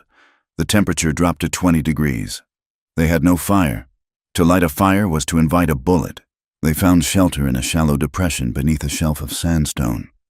Cal was shivering uncontrollably. The shock of the run, combined with his injuries and the biting cold, was shutting his body down. Nayeli took charge. She was in her element now. The rancher knew cattle and fences. She knew survival. She cleared the ground of sharp stones. She cut armfuls of sagebrush to create an insulating layer against the frozen earth. She forced Cal to drink the last of the water. "You are freezing," she said. "I'm fine," Cal chattered, his teeth clicking together. "You are a liar," Nayeli said gently. She lay down on the sagebrush and pulled him down beside her. She opened her heavy serape and wrapped it around both of them. Cal stiffened. This was a boundary they had danced around but never crossed. "Be still," Nayeli commanded. "This is not romance. This is heat." She pressed her body against his back, wrapping her arms around his chest. She could feel the tremors running through him. She could feel the rigid tape binding his ribs. Slowly, the warmth began to bleed from her into him. The shivering subsided. Cal turned in her arms, shifting so he was facing her. The darkness was absolute, save for the brilliant, icy wash of the stars above the canyon rim. He could not see her face clearly, but he could feel her breath on his cheek. "They took everything," Cal whispered. "My land, my name, now my freedom. They cannot take what you know," Nayeli said. She reached up and touched his face. Her fingers traced the line of his jaw, the roughness of his stubble. "You are a strange man, Cal Hart," she said softly. "You fight for people who would kill you." "I fight for you," Cal said. The confession hung in the cold air. Nayeli moved closer. The barrier between them, the wall of race, of history, of marriage, seemed to dissolve in the freezing dark. There was only the heat of 2 bodies trying to stay alive. She kissed him. It was not a tentative kiss. It was desperate. It tasted of salt and fear and an overwhelming, aching need. Cal made a low sound in his throat and pulled her closer, burying his hands in her hair. For a moment, the war didn't exist. The posse didn't exist. There was only the sensation of her mouth, the solid weight of her against him, the fierce affirmation that they were still alive. Nayeli pulled back, breathless. "We are alive," she whispered. Cal rested his forehead against hers. "I love you," he said. The words terrified him more than the lynch mob. "I know," Naley said, "and that is why we must win." Morning brought a gray, bleak dawn and the sound of distant gunfire. The posse was tracking them. "We need the last piece," Cal said, checking his revolver. He had 6 rounds left. "We have the ledger. We have the manifest. But we need the order. The paper that connects Vance to the agent directly." "I know where it is," Naley said. Cal looked at her. "How?" "Chayton." She said, "The boy they killed. Before he died. He told his grandmother he saw the agent hiding a box, not at the agency, but at the old stagecoach station near the river crossing. The one that burned down last year. It's a long shot," Cal said. "It is the only shot," Nayeli said. "They moved like ghosts. Nayeli taught him how to step, toe first, then heel, rolling the weight to avoid snapping twigs. She taught him to freeze when the wind died, to move only when the brush was rustling. They reached the burnt-out stage station by midday. It was a ruin of blackened timber and adobe melting back into the earth. Cal crept into the remains of the main room. Nayeli watched the ridge. He dug through the ash and debris in the corner where the chimney had collapsed. His fingers scraped against stone. He found a loose flagstone. He pried it up. Beneath it was a metal strongbox. Cal shot the lock off. The sound was deafening in the silence. He opened it. Inside were stacks of greenbacks, thousands of dollars in bribe money, and a letter. It was on the stationery of the Cyrus Vance Cattle Company. "Silas," it read, "the unexpected arrival of the 6th Cavalry is our opportunity. Create an incident. Make sure the blame falls on the hostiles. I need the valley cleared by January. Authorization for the raids is enclosed. C.V." Cal held the paper up. His hands were shaking. "We have them," he said. A bullet struck the adobe wall 6 inches from his head. Dust exploded into his eyes. "They are here!" Nayeli screamed. Cal scrambled back, shoving the letter into his coat. He looked out the window. On the ridge to the north, a line of riders had appeared. The sun glinted on badges. On the ridge to the south, blue uniforms appeared. The cavalry. They were pinched. "The troops are here," Cal said. He looked at Nayeli. "They think they are catching an Apache war party. They will kill us," Nayeli said. "Not if we make it to the town," Cal said. The town was 5 miles away. Between them and the town was open ground. "We can't outrun them," Nayeli said. "No," Cal said. He looked at the horses. "We can't run." He turned to her. He grabbed her shoulders. "We walk," he said. "Walk?" "We walk straight down the road. We hold the papers up. If we run, we are prey. If we walk, we are witnesses." It was madness. It was the only choice left. Nayeli looked at the riders closing in. She looked at Cal. She saw the fear in his eyes, but she also saw the iron resolve. "Then we walk," she said. They stepped out of the ruins of the station.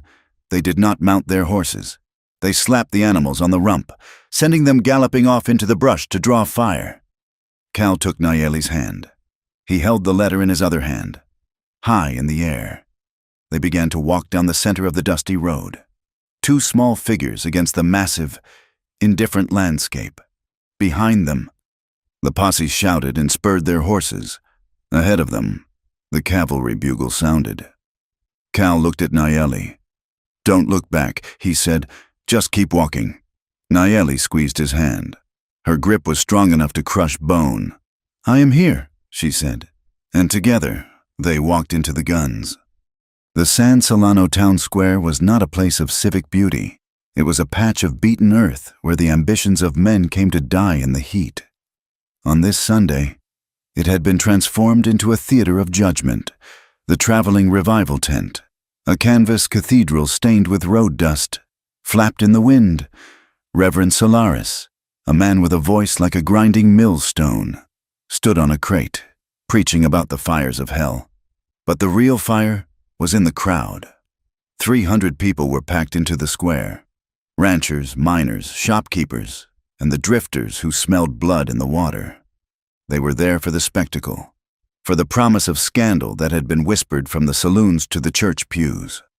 Agent Silas Reed stood near the livery stable entrance, flanked by 4 men who wore badges that shone too brightly to be real. He looked confident, smoothing his silk vest, checking his pocket watch. He was a man who believed that money could buy gravity itself. Then the road to the north cleared. The silence started at the edge of the crowd and rolled inward like a wave. The hymn singing died in throats. Heads turned. Cal Hart and Nayeli walked down the center of the main street. They did not run. They did not hide. They walked side by side, a white man battered and bruised, limping slightly, and an Apache woman with a spine of steel, wearing a serape that was dusty from the Badlands. They looked like ghosts who had clawed their way out of a shallow grave. Behind them, the posse from the sheriff's office had stopped, confused by the sheer audacity of the approach. Ahead, the cavalry patrol that had been signaled by the gunfire reined in their mounts, the lieutenant unsure of his orders in the face of such a public procession. Cal walked straight to the center of the square, right in front of the revival crate. He stopped. He looked at the crowd. His left eye was swollen shut, his lip split, his coat hanging off his frame like a shroud. But his good eye burned with a cold, terrifying light. He held up the papers. Silas Reed pushed through the crowd, his face twisting into a mask of righteous indignation. "Arrest him!" Reed shouted, pointing a manicured finger. "Arrest that man for treason. He's consorting with the enemy. He's bringing a savage into our midst." The sheriff, Miller, stepped forward, his hand on his gun, but he looked uncertain. He looked at Cal's face, then at Reed's. Cal did not speak to the sheriff. He spoke to the crowd. "I am not here to hide," Cal said. His voice was raspy, dry as old parchment, but it carried, "I am here to show you what you bought with your tax dollars." "He loves the squaw," Reed yelled, trying to drown him out. "Look at them. It is an abomination. He bought her for horses. He sold his own race for a night in a blanket." The crowd murmured. The words were ugly, designed to hook into the darkest parts of their prejudice. Men spat on the ground. A woman covered her child's eyes. Nayeli stepped forward. She did not look down. She did not look at Cal. She looked straight at Silas Reed. "You speak of buying," Nayeli said. Her voice was clear, melodic, and utterly fearless. It cut through the murmuring like a knife through canvas. "You speak of trade," she continued, "but you are the merchant. Agent Reed." She turned to the crowd. She saw the hate in their eyes, the disgust. She did not flinch from it. She walked toward the women in the front row. "You call me a savage," Nayeli said. "You call me a whore. You say this man bought me." She paused, letting the silence stretch until it was painful. "He offered horses. Yes," she said. "He made a spectacle. He made you all look. He made you whisper. He made you hate him." "Why?" She held up the ledger page she had taken from the strongbox. "Because it was the only way to make you listen," she said. "If I came to you as a mother begging for food for my starving child, you would have slammed the door. If he came to you as a neighbor speaking of theft, you would have called him a liar." She walked back to Cal and took the manifest from his hand. "So we gave you a scandal," Nayeli said. "We gave you a story about a man and a woman because that is all you understand. But the real story is this." She slapped the papers against the wood of the preacher's crate. 3,000 head of cattle, paid for by the government, stolen by this man and Cyrus Vance. 500 rifles, meant for the reservation police, sold to smugglers. Starvation used as a weapon to make my husband go to war so that you— She pointed to the crowd, "so that you would be frightened enough to call the soldiers. So that the soldiers would buy beef from Vance." "It is a lie," Reed screamed. His composure was cracking. The veins in his neck bulged. "She is a lying savage. She is trying to save her skin." "Is she?" The voice came from the back of the crowd. A man stepped down from a freight wagon. It was the driver Cal and Nayeli had stopped in the pass. He was a rough man, a drinker, a man who didn't care much for Indians, but he took off his hat and twisted it in his hands. "I drive for Vance," the teamster said. "I drove the wagon last night. It was marked for flour.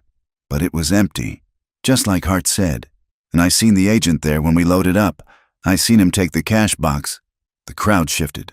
The mood changed from hostility to confusion, and then to a low, dangerous growl. Reed looked around. He saw the doubt. He saw the sheriff's hand move away from his gun. "You're all fools," Reed hissed. He backed away, his hand going inside his coat. "Evidence," Cal shouted, throwing the letter from the strongbox onto the ground. "Signed by Vance, ordering the raids." The sheriff stooped and picked up the paper. He read it. His face went pale. He looked up at Reed. "Silas, you're under arrest." Reed didn't surrender. He panicked. "Kill them!" Reed shrieked to his bodyguards. "They are armed. Kill them." One of the hired guns, a man with dead eyes and a hair trigger, didn't hesitate. He saw Cal's hand move and he drew.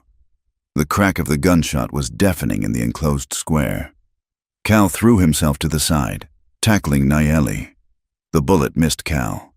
It struck a woman standing behind him, the wife of the town baker. She collapsed with a look of total surprise, clutching her chest. The square exploded. Screams tore the air. Horses reared, trampling the revival benches. The sheriff fired back, hitting the gunman. The crowd became a panicked stampede. People running, falling, crawling over each other to escape the crossfire.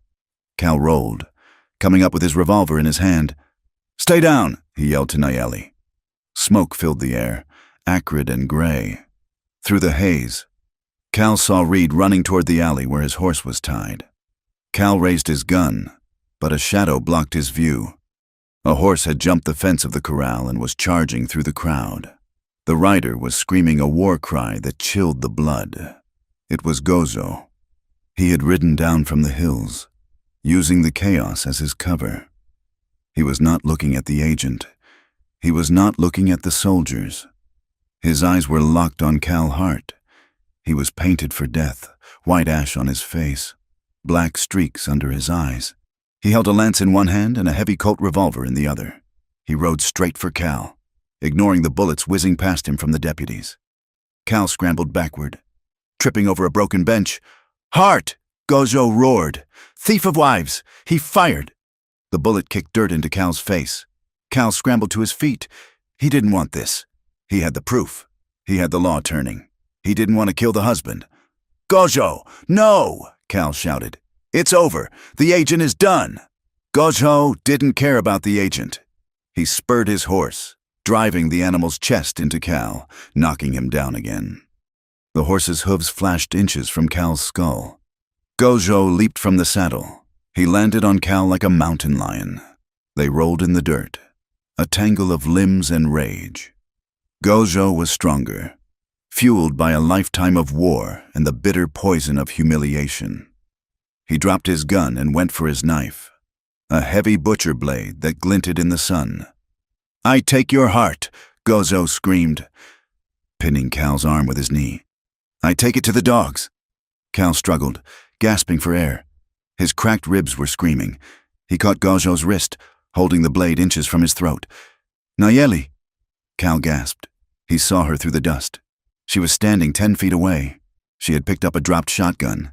She had it leveled at them, but she couldn't shoot. They were too close. Gozo saw her too. He laughed, a wet, choking sound. "Watch, woman! Watch him die!"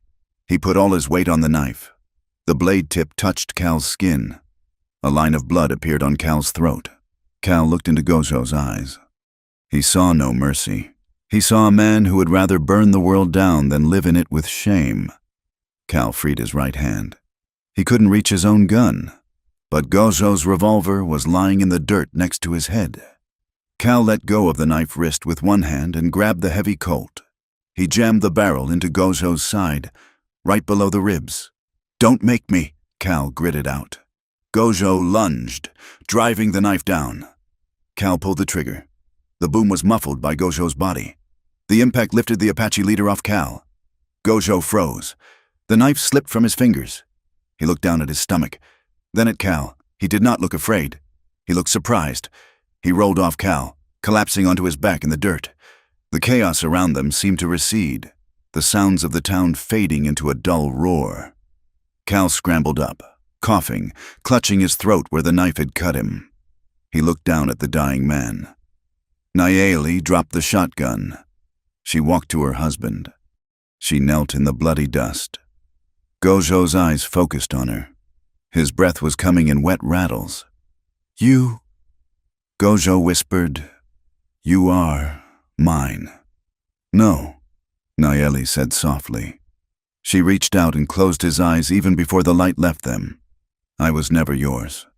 Gojo, I was just the shadow you cast." He shuddered once, and then he was gone. Cal stood there, swaying.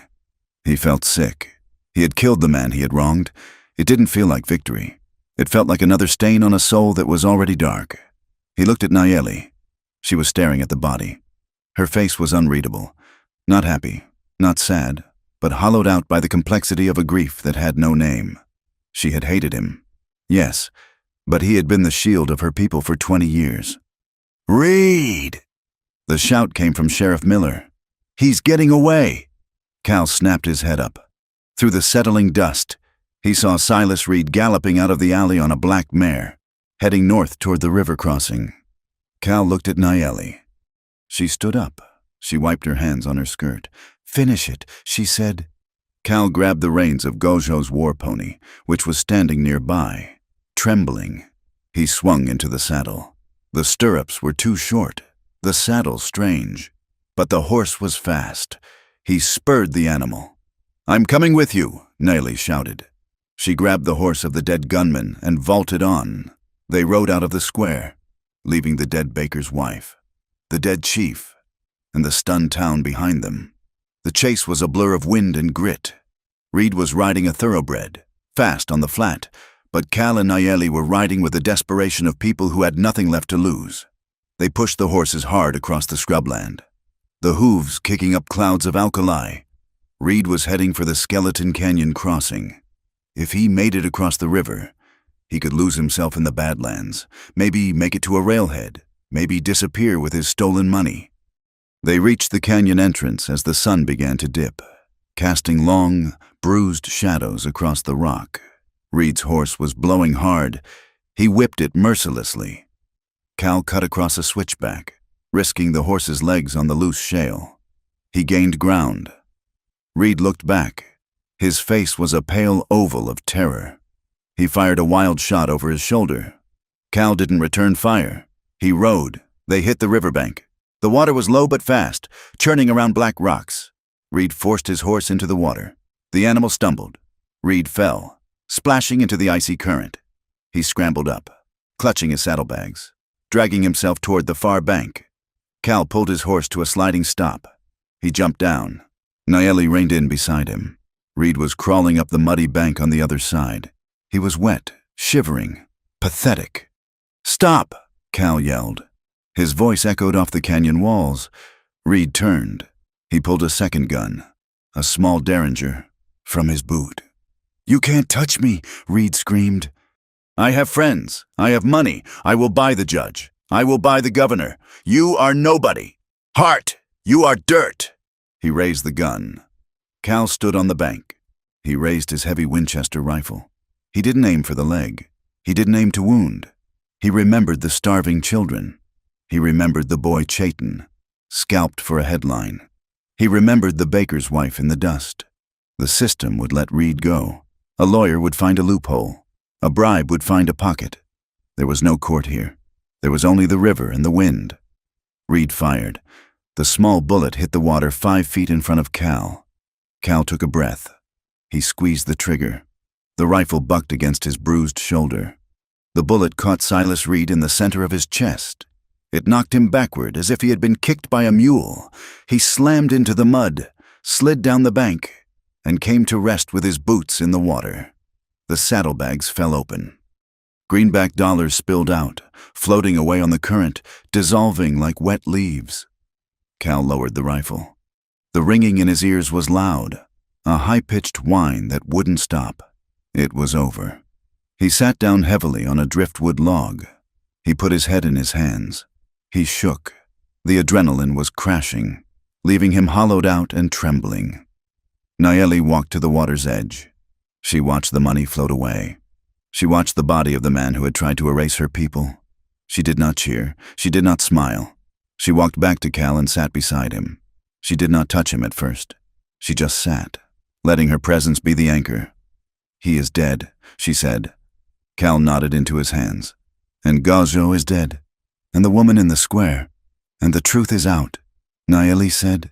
She reached out and took his hand. Her fingers were cold, but her grip was steady. "Look at me. Cal." Cal raised his head. His face was a map of violence. Bruises, cuts, blood that wasn't his. "We did not choose the war," Nayeli said. "We only chose how to fight it."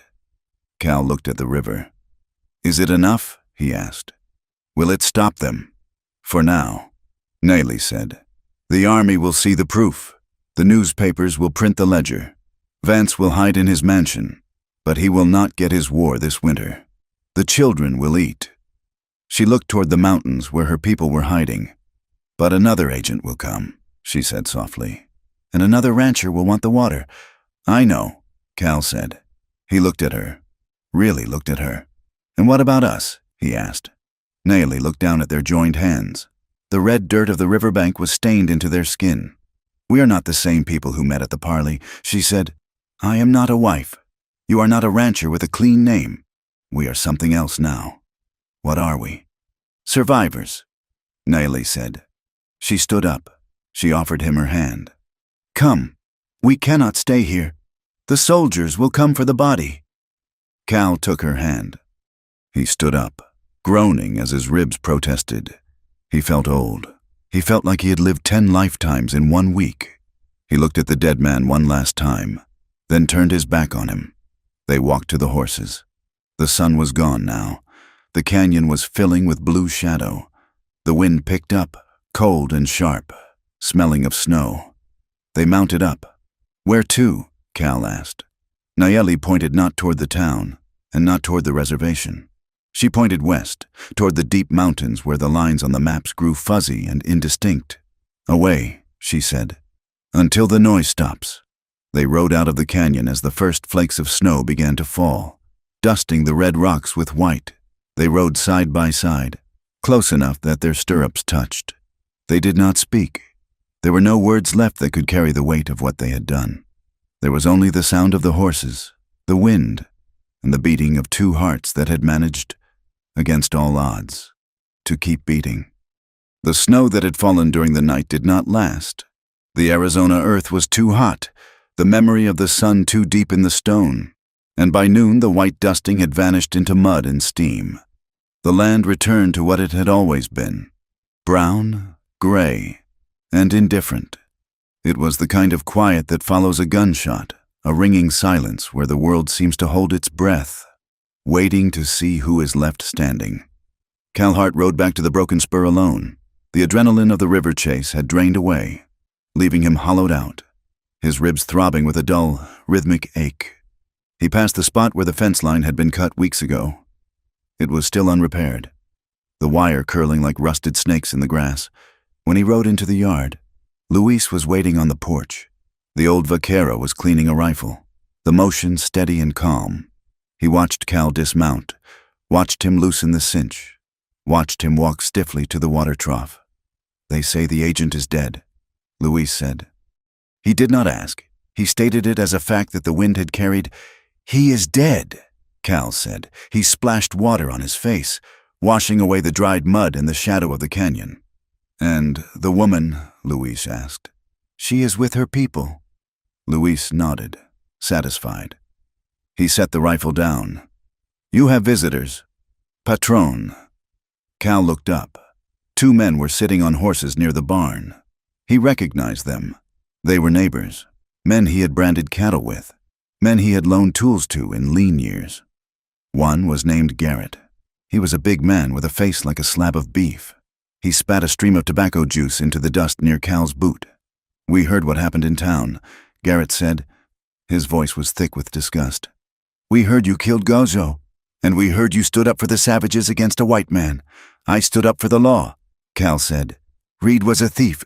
Reed was a white man," Garrett said, "and you took the side of a squaw against him. You brought shame on this valley." "Hart," "We don't want you here," the second man said. He kept his hand near his holster. "A man who lays with Apache trash ain't welcome at the table." Cal looked at them. He felt a terrible weariness. These were the men whose cattle he had helped pull from bog holes. These were the men whose children he had watched grow up. "Get off my land," Cal said quietly. Garrett sneered. "It won't be your land for long. The bank will hear about this. The association will hear about this. You're a dead man walking. Hart, you just don't know it yet." They turned their horses and rode out, kicking up dust that drifted over Cal, coating him in a fine, gray layer of rejection. Cal watched them go. He realized then that the bullet he had put in Silas Reed hadn't killed the corruption. It had only killed the man. The hate remained. It was in the soil now, deeper than the roots of the mesquite, high in the Dragoon Mountains. The air was thin and cold. The Apache band had moved to the winter stronghold, a natural fortress of granite spires and hidden springs.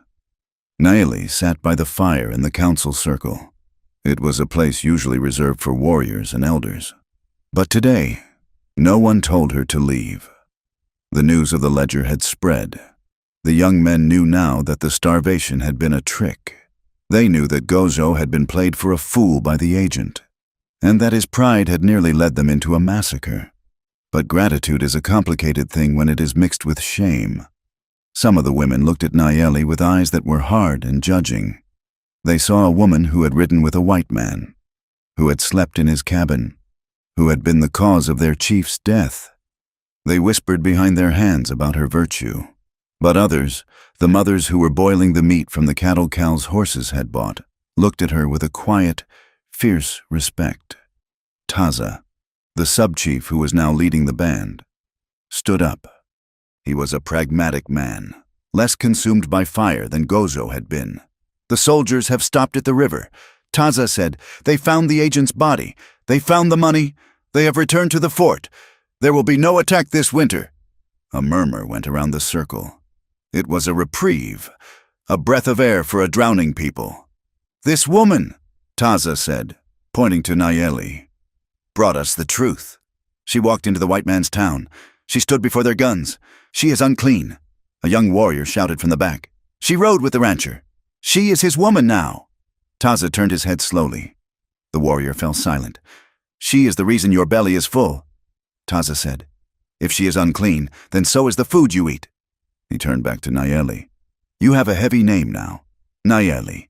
Some will hate you for it, but you have a voice. Use it." Naeli stood up. She felt the weight of their eyes, hundreds of dark, intense gazes. She felt the ghost of Gozo standing at her shoulder, whispering that she was nothing but property. She pushed the ghost away. "I did not do this for the white man," she said. Her voice was steady, carrying to the edge of the circle. "And I did not do it for Gozo. I did it for the children who are not here to speak." She looked at the young warrior who had shouted. "You speak of honor," she said. "Honor is not dying in a foolish war. Honor is living long enough to teach your sons who their enemy really is." She sat down. The silence that followed was not the silence of submission. It was the silence of a shift in power. She was no longer just a wife. She was a force. She had walked through the fire and come out carrying the coals. 2 weeks passed. The winter deepened, bringing frost that coated the cactus in silver needles. Cal worked the ranch with a grim determination. He repaired the fences that had been cut. He cleaned the wells. But the isolation was absolute. The general store in San Solano refused his credit. The blacksmith claimed he was too busy to shoe Cal's horses. He was a pariah, and he was lonely with an ache that was sharper than the cold. He rode out to the line shack every evening, sitting in the dark, smoking cigarettes, watching the ridge. He didn't know if she would come. He didn't know if she could come. On the 15th night, she was there. She emerged from the shadows of the pines like a spirit, wrapped in her serape, her horse moving silently on the pine needles. Cal stood up from the porch step. He tossed his cigarette away. "You came," he said. "I had to wait until the moon was dark." Naeli said, "Taza watches me. He thinks I will run." Cal walked down the steps. He stopped 3 feet from her. He wanted to cross the distance. He wanted to pull her into him and never let go. But the reality of their world stood between them like a wall of glass. "Are you safe?" he asked. "I am fed," Naomi said. "I am heard. But I am not at peace." "And you?" she asked, looking at the dark ranch house behind him. "I am a ghost in my own home," Cal said. "The town hates me. The bank is calling the loan on the 1st of the month. They are going to take it. Naomi. All of it." Naomi looked at him. She saw the lines of fatigue etched into his face. He looked older than he had in the canyon. The fight had taken something vital from him. "They punish you for the truth," she said. "They punish me for choosing you," Cal corrected. He reached out then, unable to stop himself. He took her hand. It was ungloved, cold from the ride. "I don't care about the land," Cal said. "I thought I did. I thought this ranch was who I was. But it's just dirt. It's just grass that dies in the winter." "What do you care about?" Naomi asked softly. "I care that I wake up every morning and the first thing I look for is the horizon. Wondering if you are there," Cal said. "I care that when I close my eyes, I hear your voice saving my life in that square." Naomi squeezed his hand.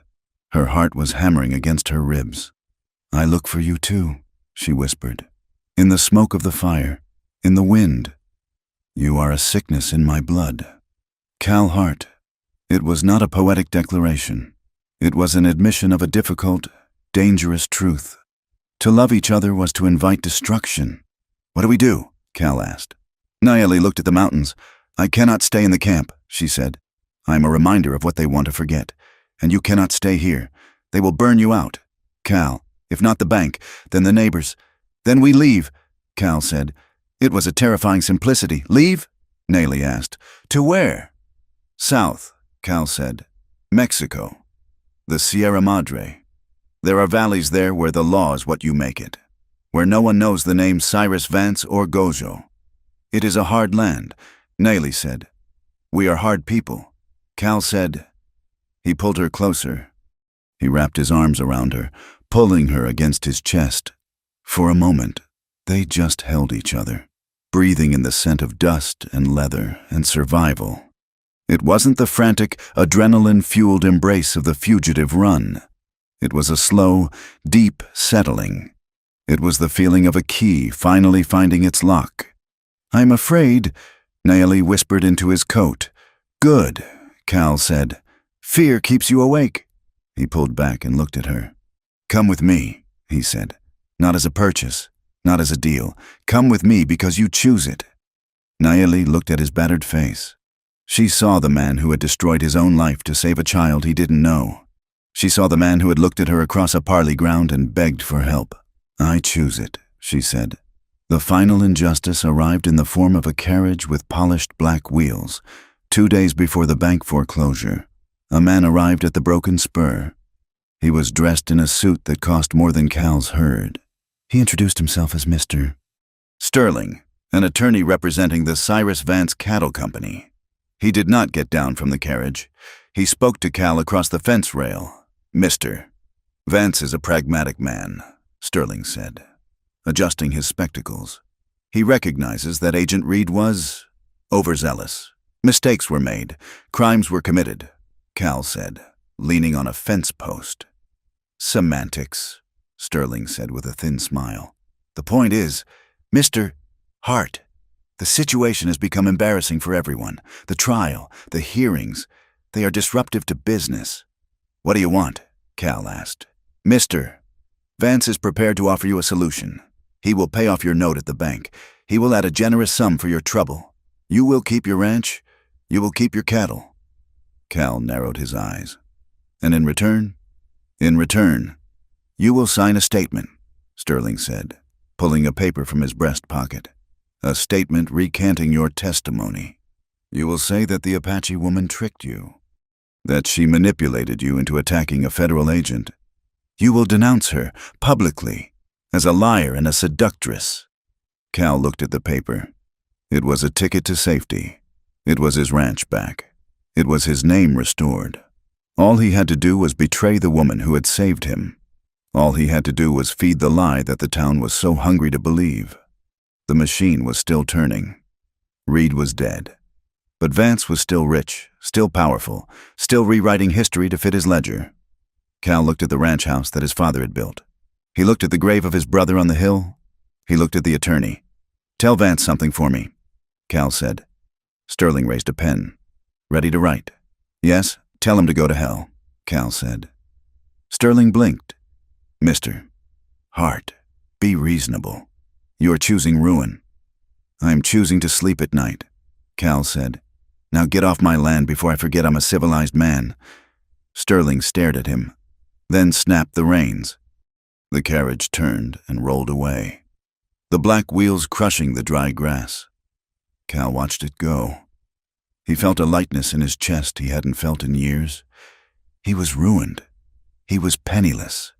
And he was free. The morning of the departure was cold and clear.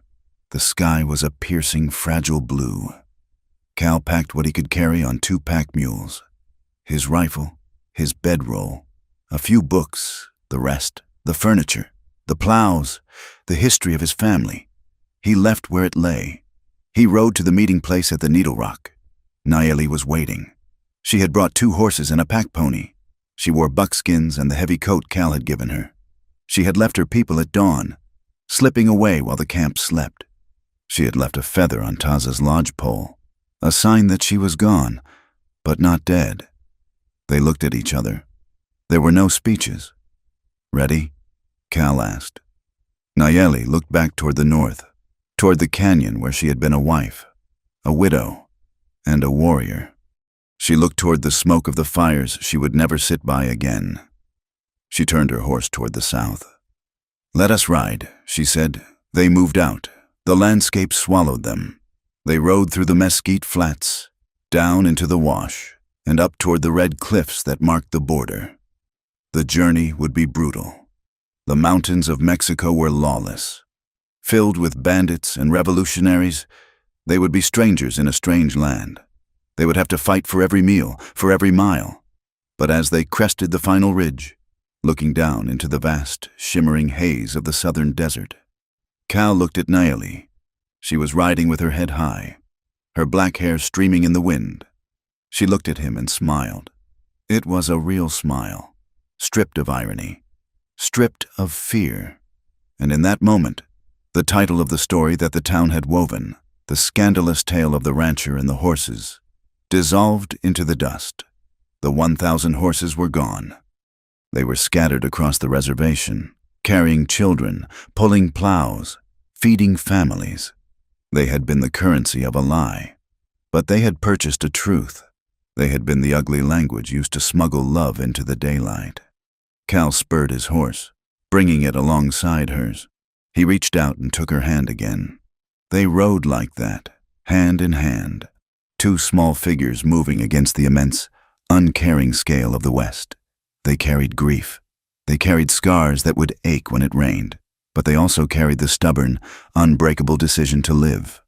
The sun climbed higher, indifferent to their struggle, but for the first time in a long time, the sunrise didn't look like judgment. It looked like a beginning.